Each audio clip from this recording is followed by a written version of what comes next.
Hey everyone! Lately, some of our listeners have been asking why we occasionally feature the voices of LGBT partners in mixed orientation marriages on the podcast. After all, this is the Straight Spouse Voices podcast, right? Well, we try to feature diverse stories, experiences, and voices because we know that no two straight spouse stories are exactly alike. While there are common threads among our stories, the experiences of straight spouses are varied and diverse. And we know that what may help one straight spouse heal may trigger another straight spouse. Some straight spouses appreciate hearing LGBT perspectives. And for others, we know that right now, sometimes these episodes can be challenging to listen to. We vet each and every one of our guests, no matter who they are. And before we invite them on the show, the question we ask is there something in this person's story that can help straight spouses heal? We believe that greater understanding helps all of us. It's a tough balance. We know that not every episode is going to resonate with every straight spouse, but we hope that every straight spouse can find at least some episodes that are helpful. Today's episode features the voice of another LGBT spouse, William Dameron. William is the author of The Lie, a memoir of his marriage to a woman. In the book, William fully acknowledges the consequences of his lie and gives us an unflinching examination of its impacts on his family and his ex-wife. It's our hope that those straights who listen today will hear validation in his words. And we hope you'll join us on September 15th for an interview with straight spouse Dan Cartledge, where he tells us about his experience being married to two different LGBT women. That's right, he's been through this twice. So hang in there with us, folks. We aren't finished bringing you the voices and stories of straight spouses. And email us at podcast@straightspouse.org if you have show topic ideas or guest suggestions. And as always, thank you for listening.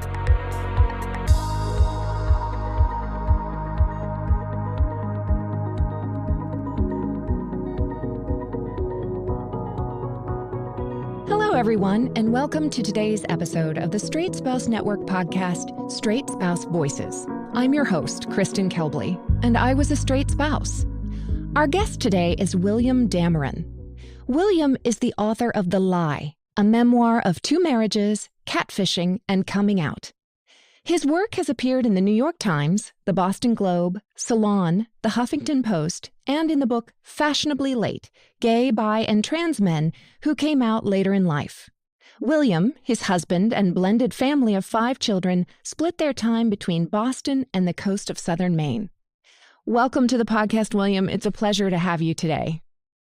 Thank you, Kristen. I'm really happy to be here with you. Well, I have to tell you, the reason why I wanted to have you on the show was because so many people in the straight spouse community reached out to me with a link to your book, The Lie.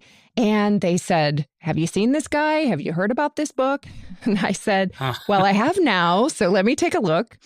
And what I realized is that you were actually the author of a New York Times article in the Modern Love section of the New York Times called, of a story called After 264 Haircuts, a Marriage Ends. And that article had actually made the rounds in some of the straight spouse circles that I am a part of. And most of the people that I spoke to who read that just found it such a heartbreaking story. And it ended up being a chapter in your book. So I'd like to start there, if you could, just telling us about that particular sort of vignette that appeared in the Modern Love section of New York Times. And then we'll get more deeply into your story. Sure.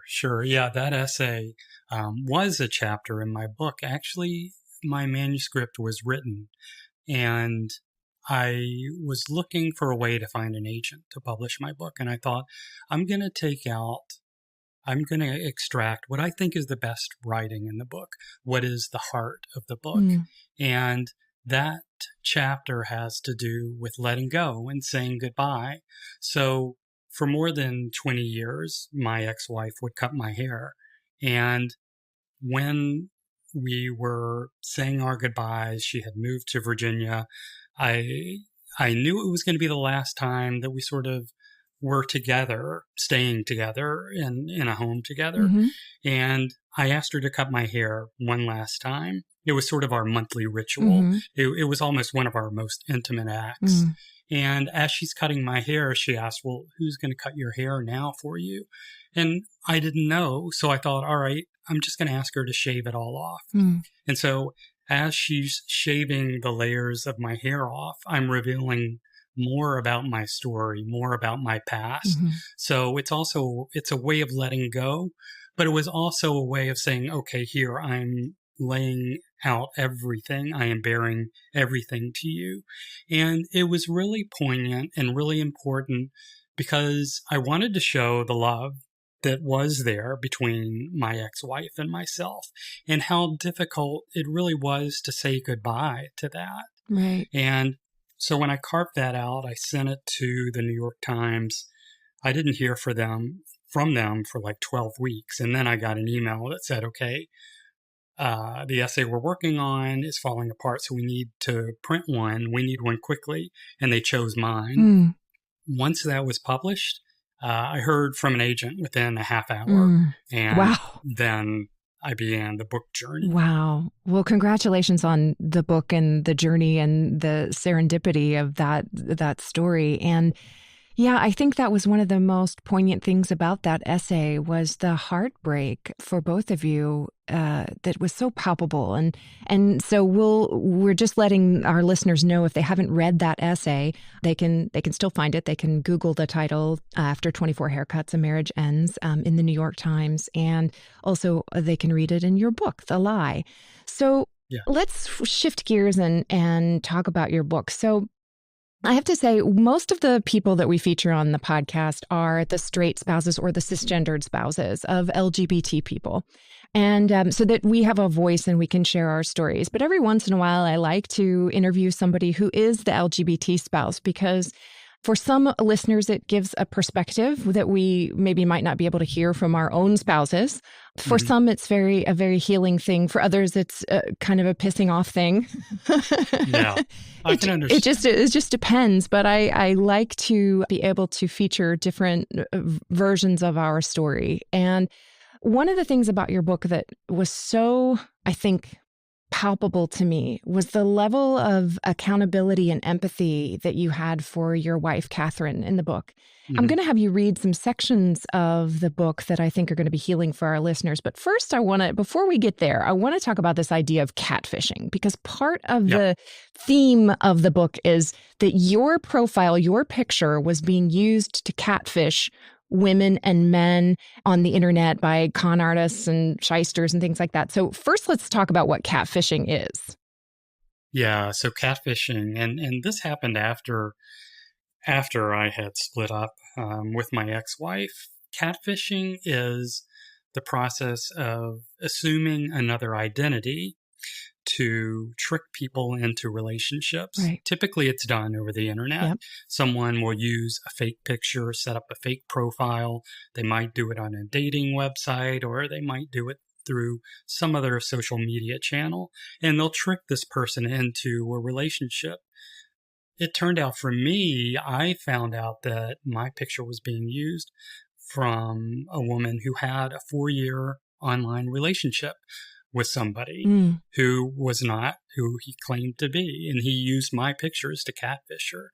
So it was almost like the universe was sort of calling me out because I realized, oh, this is what I had done. I pretended to be somebody I was not. Wow. Did you make that equation right away? Like I had done the same thing? Or was it a slow, gradual coming to realize that you had maybe catfished your wife? How did that connection get made? It was a little slower. It didn't come around fully. I had actually finished the manuscript for my book before, or I was close to finishing it when this catfishing took place. Wow. And it turned out it wasn't just one woman, it was many women. I've had 10 or 15 women come to me, and the same thing they always ask is, do you know me? Because they want to believe that a part of the lie is still the truth. They want to believe in something about the relationship. And I think as they came to me and asked me this, I began to really understand all of the emotions they had invested in these relationships. They were not trivial things. They were real hurt feelings. And it gave me a new empathy, really, for straight spouses who find themselves in mixed orientation marriages, how the person who they've been with has pretended to be somebody else. It makes them feel. And that's when the realization came to me, oh, that's really what this book is about. It's not about coming out. It's certainly that's a part of it, but it's really more of a story about forgiveness. And I think the catfishing helped me to see that. Yeah, I mean, it's such an appropriate, I have to say, parallel. The idea of pretending to be somebody else in order to get them to be in a relationship with you, even though, as you read through your book, we learn about your childhood in North Carolina. We learn about your relationship with your mother. We learn about how abusive and shaming she was around your demeanor, and she would take you to task about that. Like, talk a little bit more about that, and then we'll come back to the catfishing. Like, what was it like growing up and the kinds of things that your mom would say to you? Yeah, it was a very tough. So many people think that conversion therapy, which is the therapy around debunked therapy, I have to say. Yes, debunked. Around and the SSN has, I just want to get this in here, the SSN has thoroughly disavowed conversion therapy. Good. And has for quite some time. We have been on that bandwagon for quite some time that is not okay. Okay, please continue. Right. Mm-hmm. Because there's so much collateral damage when that is done. It's not just the person who is being converted. It's all the people, it's their children and their spouses. Right. So many people think conversion therapy only happens in an institution, but more often than not, it happens at the dining room table. Right. And when I was growing up, that was the way the world was constructed. It was the 1960s. It was North Carolina. I was in a Catholic family. There was not one positive role model for being gay or being out. And more often than not, the term pedophile was used interchangeably with homosexual. Mm-hmm. And so being gay just simply was not an option. It was not an option in my family, in my life, in the world. And it was also pre-internet. So I didn't know if people sort of had these feelings and they just decided, okay, they're going to get married. They're going to take the path that they think will give them happiness. So I certainly loved my wife, my ex-wife, and I still do. But I couldn't love her completely. Right. The world had just told me that I couldn't be gay. Right. The world had gaslighted you. Yes. Basically. And then what happens is you are in a 20 some odd year, and you'd had one brief experience with a man. I think there was you had kissed someone before. I did. Yeah. That was before I even met my ex-wife. Right. It was, I spent a summer in Colorado with my aunt who was a lesbian. Mm-hmm. And, I thought, oh, okay, this can be okay. I remember when I kissed him, it felt like nothing I had ever felt before. Right. But it also felt entirely wrong. Right. Yeah, because everything have been told about it is from a enculturation perspective is got to be weighing in there and factoring in as that experience is happening. Right. Yeah. So you end up in a marriage with your wife, Catherine, it's a 20 plus year marriage. Is that right? Yeah. Yes. And so kind of getting back to the idea of catfishing, like, do you look back and see yourself moving with sort of intention and moving with sort of intent toward manipulation? Or do you see yourself like a typical catfisher who's doing online dating does? Or do you see yourself almost like caught up in the way you have been raised and taught to think that gay is just not even an option, so I better get it locked down with a woman? Yeah, there were a lot of factors. I stayed in the marriage for 20 years. Number one, because I had built everything on that marriage. My home, my kids, my job, my life. It was all built on that. And certainly there were wonderful, loving moments. I don't think I was consciously manipulating the situation. Certainly I was hiding a secret. And as the years passed, I began to realize more. First it was sort of like, okay, I am locked away and in a panic room. Yeah. And then as the years passed, I began to realize how complicit I was in this, in this lie. And when you love someone, you can't continue to lie to them. Right. Telling the truth and continuing to lie were both forms of betrayal. Right. And I was stuck in that spot for a very long time. Catfishers, I think, on the internet, they're uncomfortable with who they are, so they become somebody else. And they're getting something out of that relationship. I think as a gay man in the closet, I was not comfortable with who I was. And I saw my father, who was a womanizer. After he died, we found a list of names of over 100 women that he had been with. And he had categorized them between wives number 1, 2, and 3. Oh, wow. And I vowed when I married my wife to never be like my father. Right. And I think that vow went pretty far. Yeah, you actually, if I can, since we're talking about this at this moment, like there's a moment in your book where your daughter had just kind of asked you why you waited so long to come out. And, and you said, because I made a promise to never be like my father. And what did you say? And we'll just have you read from the book. Okay. Yeah, I'm going to read the section. And part of this, I was thinking to myself, but why did you wait so long? Why did I wait so long? Why? Because I made a promise to never be like my father. Because my mother fucked me over every single day by saying being gay was disgusting and that I would never be happy. Because I thought being gay was disgusting. And if I was gay, then I was disgusting. Because I thought I would go to hell. Because religion fucked me over by telling me my feelings were sinful.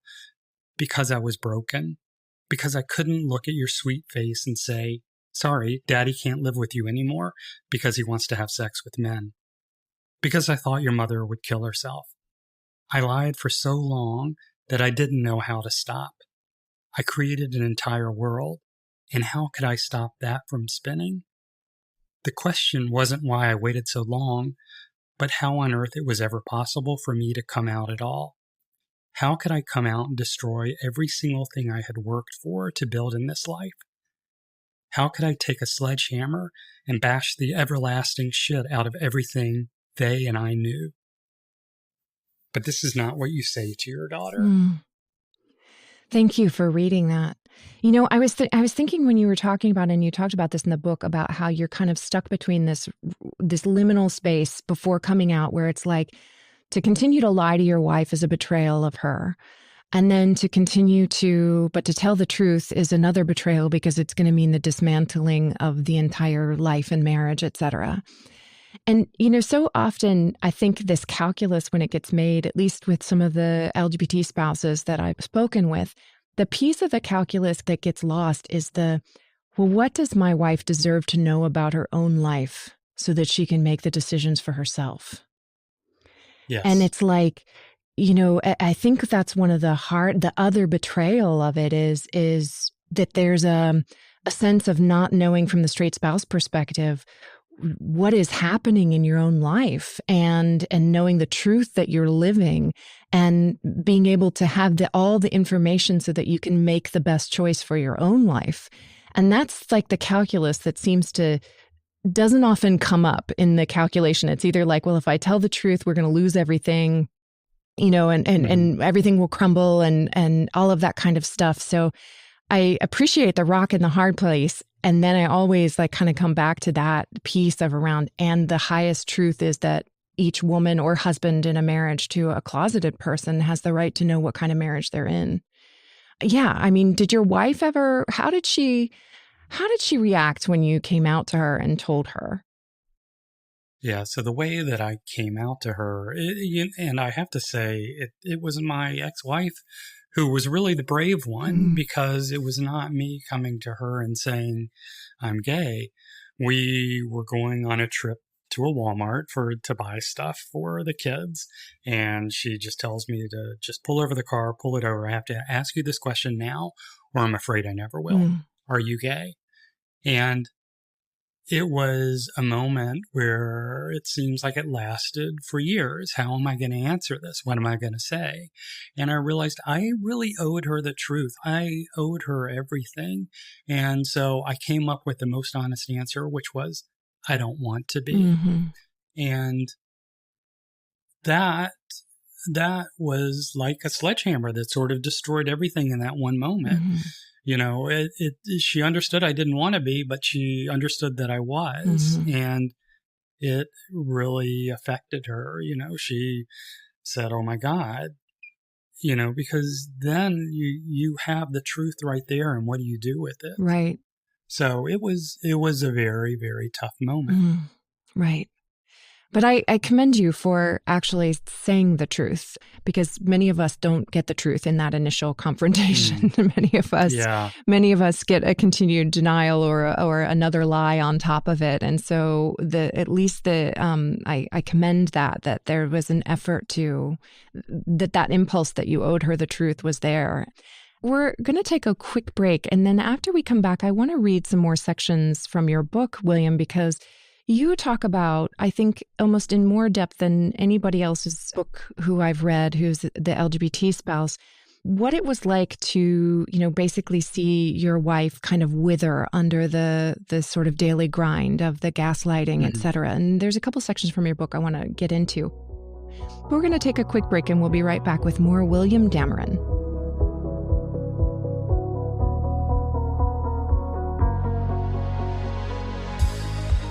Hey everyone, a quick word about referrals and endorsements. The Straight Spouse Network does not make referrals to individual therapists, counselors, or other mental health or legal professionals, and does not make recommendations for any other professional services. However, if you are a part of a face-to-face group, or you have been connected with a volunteer contact in your community, your group leader or volunteer may have personal recommendations for those resources.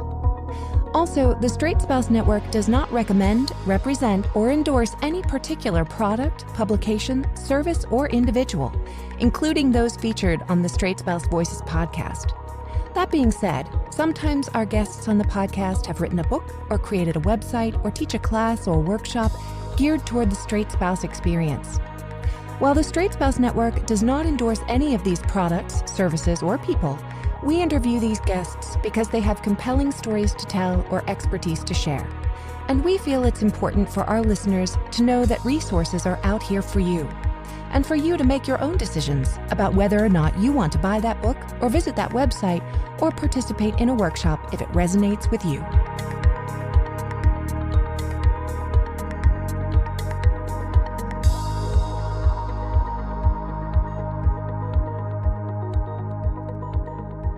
And we're back with more William Dameron, author of The Lie.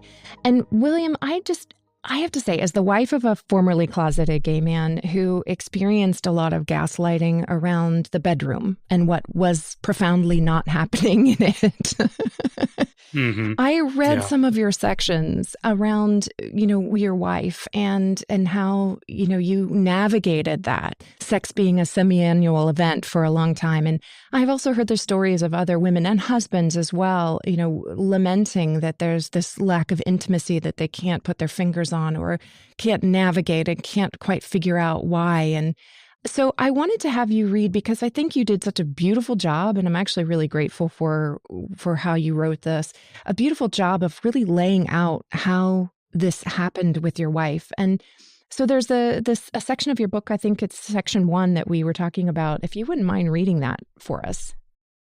Sure. We don't even kiss anymore, she said. Is it because of my weight? No, it's not that. Well, I mean, and here I crossed the line as if not crossed before. Sex has been a semi-annual event for years, Bill. She was zeroing in on the secret, and it was getting more and more challenging to keep. I could stop taking the steroids, but this other secret I could not quit. Would she begin to question my fascination with Enzo?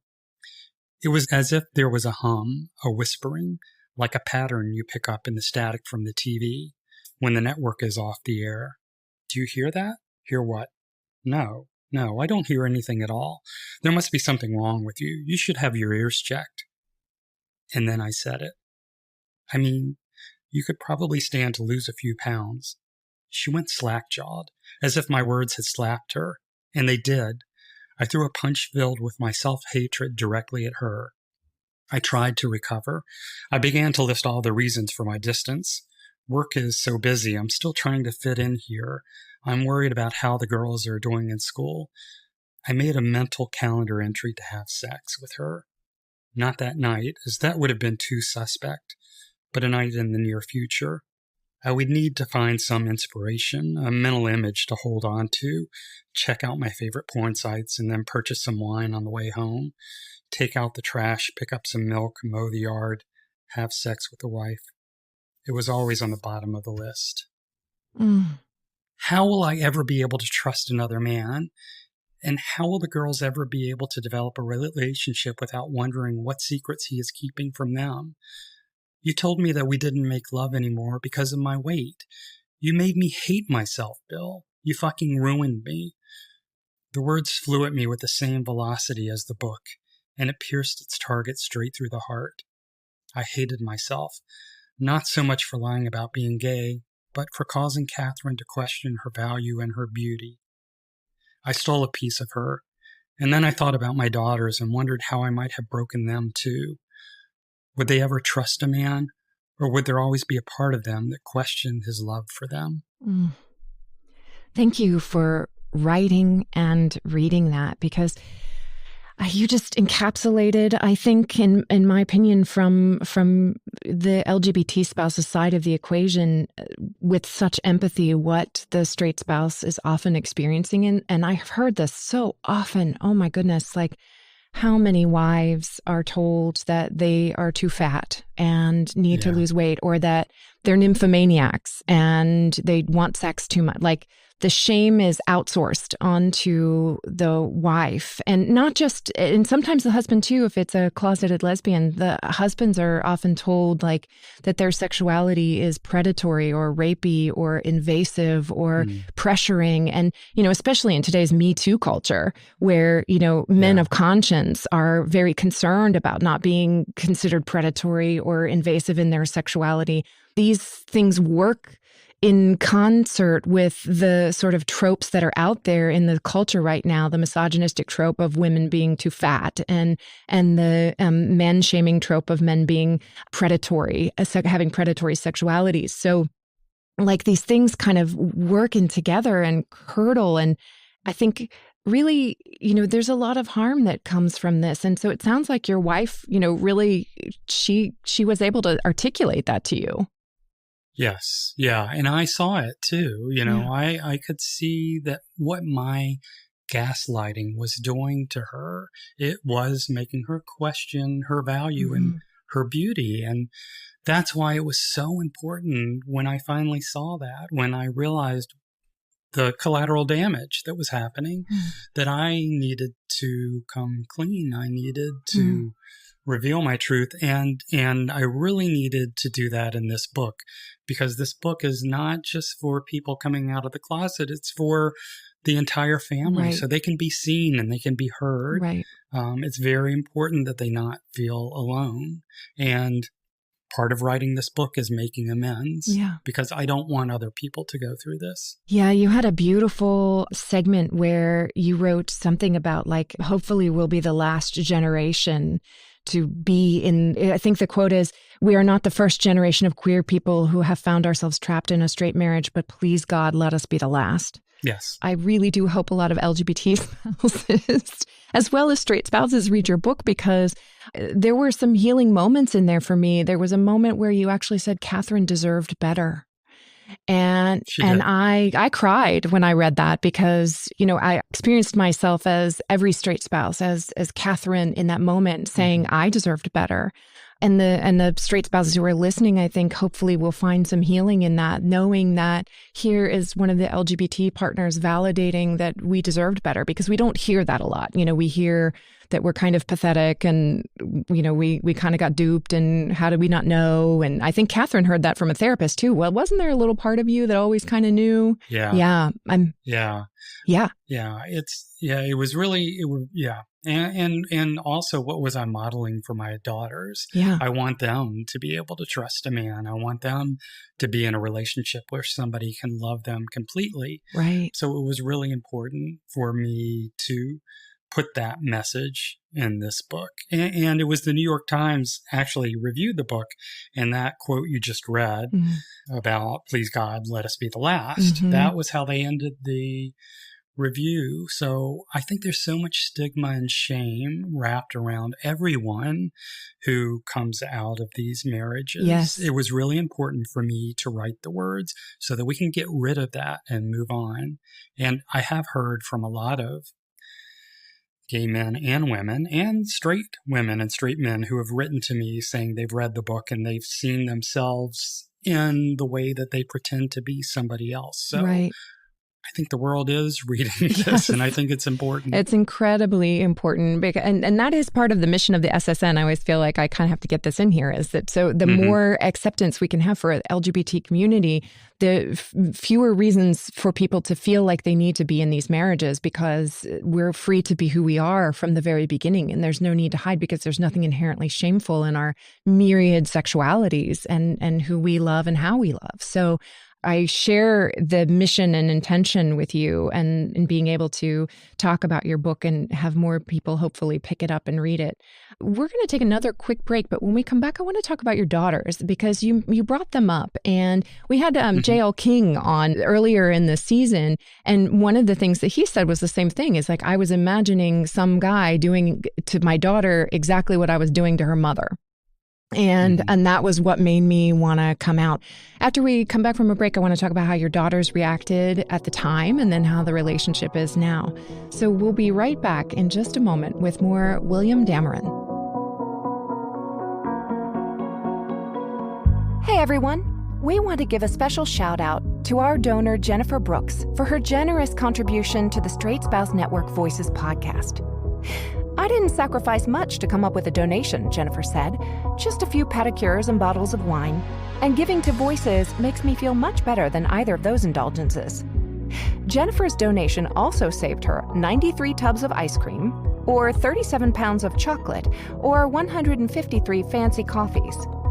If you think we are doing good work, and you'd like to skip the ice cream and donate to the Voices podcast, you can do so at weblink.donorperfect.com/voices. And thank you for your support.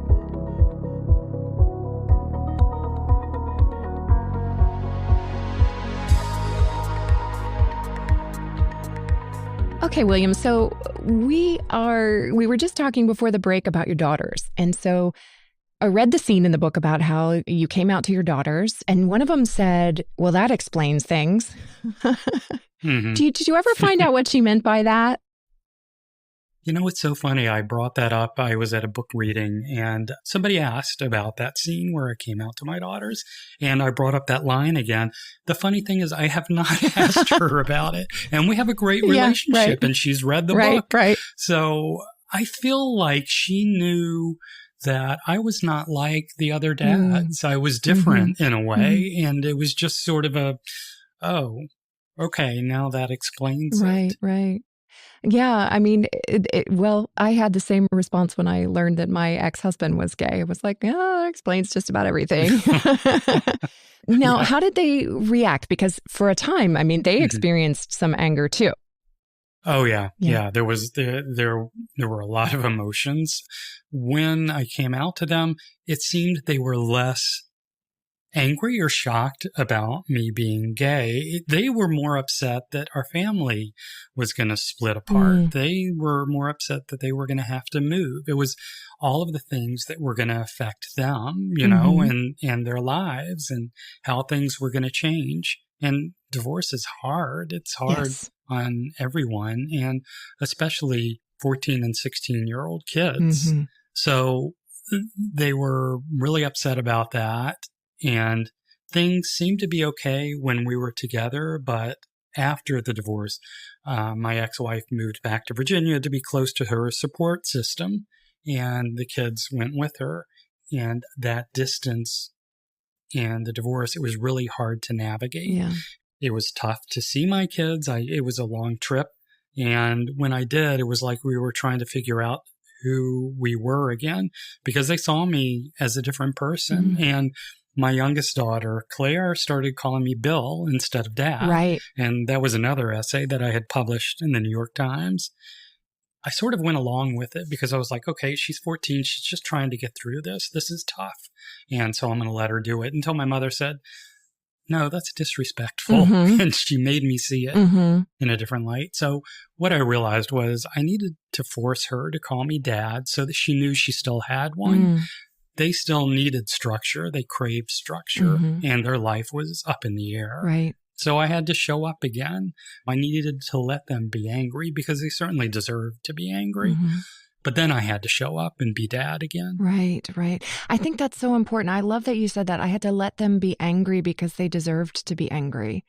I think that that's such a beautiful model of holding space for the anger of your spouse and your family, which doesn't always happen. Like I think the straight spouses are often, we're accused of being bitter, or, in a time where, thank goodness, there's enough progressivism in the world that when someone comes out of the closet, even late in life, there's a healthy amount of congratulations and you're out now and yay and celebration. Although last time we interviewed Josh and Lolly Weed from the LDS Faith, and he was not congratulated for coming out of the closet at all. So kind of. Well, I can understand. Yeah. I understand. Yeah, there is the celebration that the gay person wants. But on the other hand, I took away so many years that my ex-wife could have had in a loving relationship where she was loved completely. Right. And I understood that. Right. And I knew there was not going to be any celebration there for me. Yeah. Other people could celebrate that part of me, but I certainly didn't expect it from her. I think that is so important, because that you say, I didn't expect it from her, because we hear often, why can't you just be happy for me? It's like, well, let me list them. One of them is an orgasm deficit. It's a long bill that you have not paid. Just to lighten it up a little bit and to speak frankly about that, because that's one of the pieces that we do miss out on, the intimacy, the touch, the pleasure. Oftentimes, if we had a sexual relationship that was not connected or intimate or fulfilling, So you talk about this book being your effort to make amends, and you write about making amends and forgiveness and the difference between the two.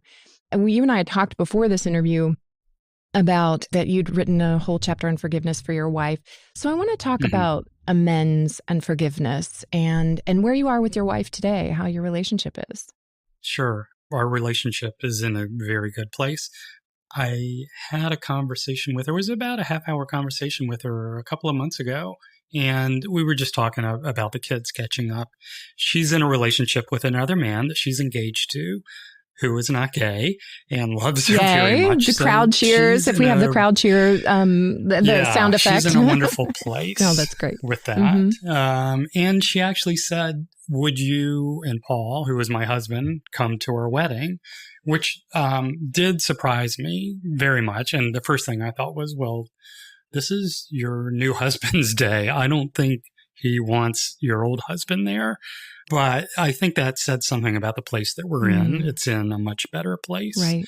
And she said on the phone too, I made a decision a long time ago not to hate you, not to carry the anger, because that was eating her up inside. And I thought that was incredibly courageous and loving.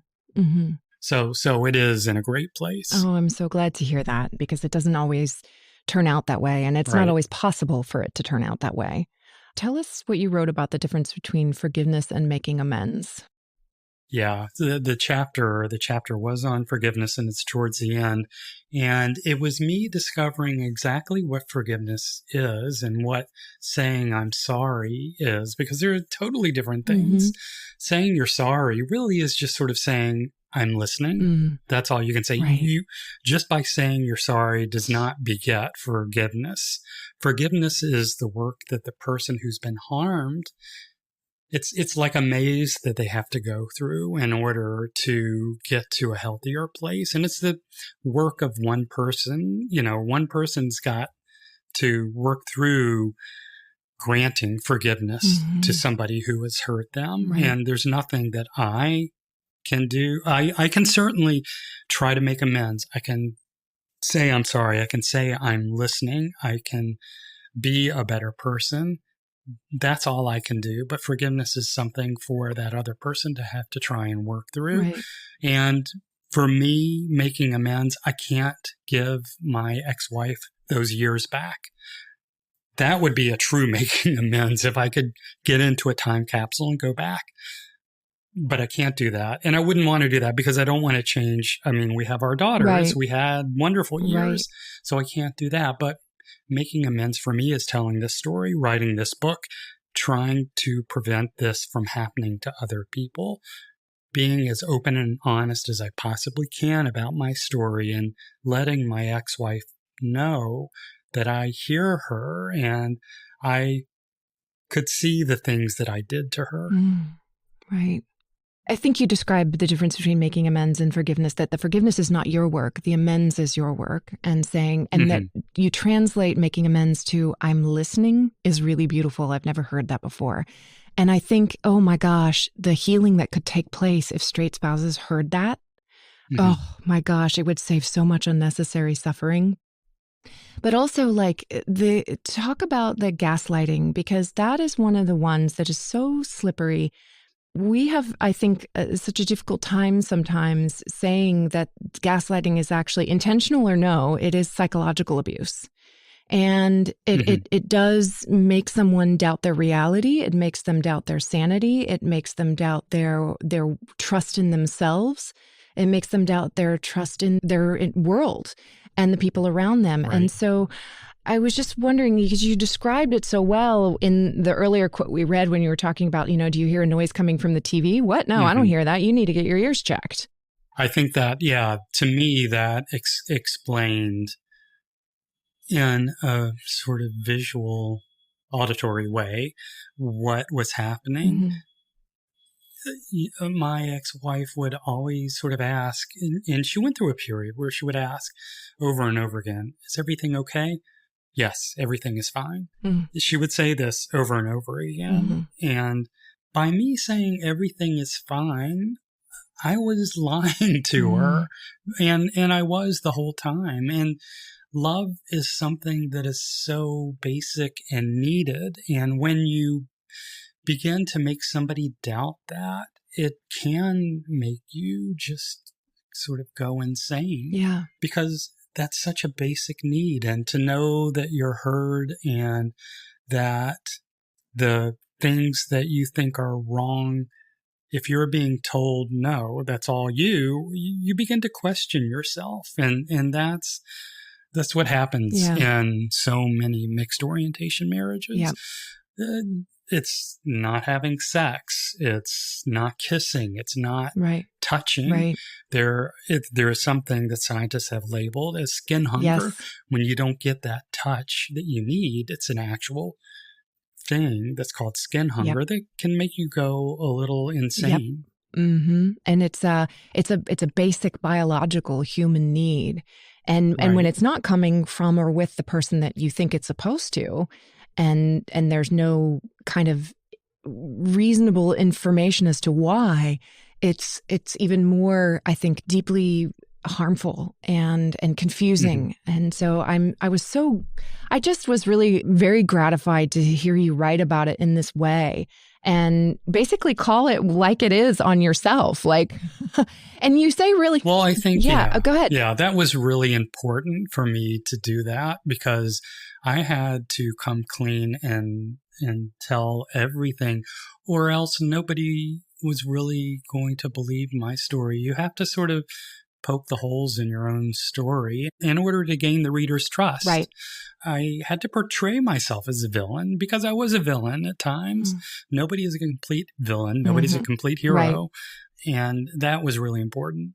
Yeah, I appreciate that so much because it enabled me, at least in reading your book, to hear from an LGBT spouse that really gets it, I think, that really truly understands what the costs were and that they were too heavy and where those costs were actually borne. Like, yes, you absolutely bore costs here, but Catherine bore an entirely different set of costs and maybe not even of her own choosing.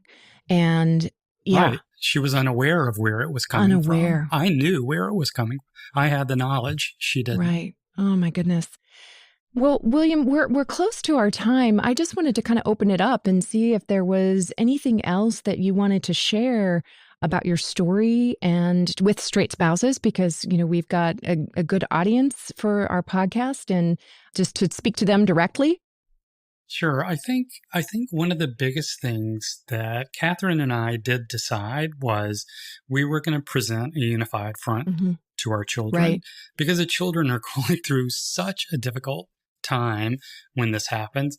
It many times, probably most often, results in a divorce, and their world is crashing. So I know there's a lot of anger and turmoil that the two spouses can feel. But it was really important to Catherine and I that we present this unified front to our children, right, so that they would experience less of that pain. And I think that's just sort of one additional message that I wanted to get across. Right. So important. We had Candace Smith-Flissar on a few episodes ago, and she talked about that.